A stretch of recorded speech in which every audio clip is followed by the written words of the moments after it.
যে ব্যক্তি সকাল বেলা তিনবার তেলাওয়াত করবে আউযু বিল্লাহিস সামিউল আলিম মিনাশ শাইতানির রাজিম, এরপরে সূরা হাশরের শেষ তিনটি আয়াত তেলাওয়াত করবে, রব্বুল আলামিন ওই ব্যক্তির জন্য ৭০,০০০ ফেরেশতা নিয়োগ দিবেন যারা সারা দিন ওই লোকের জন্য মাগফিরাতের দোয়া করবে।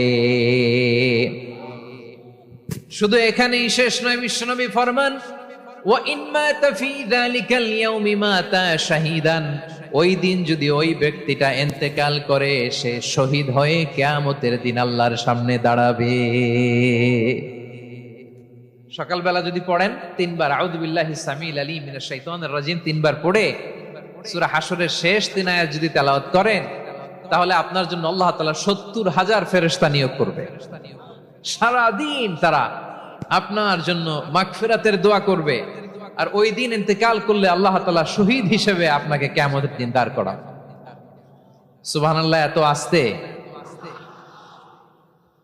আবার সন্ধ্যাবেলায় যদি পড়েন সারা রাতের জন্য ৭০,০০০ ফেরেশতা মাগফিরাতের দোয়া করবে। ওই রাতে মারা গেলে শাহাদাতের মৃত্যু নসিব হয়ে যাবে।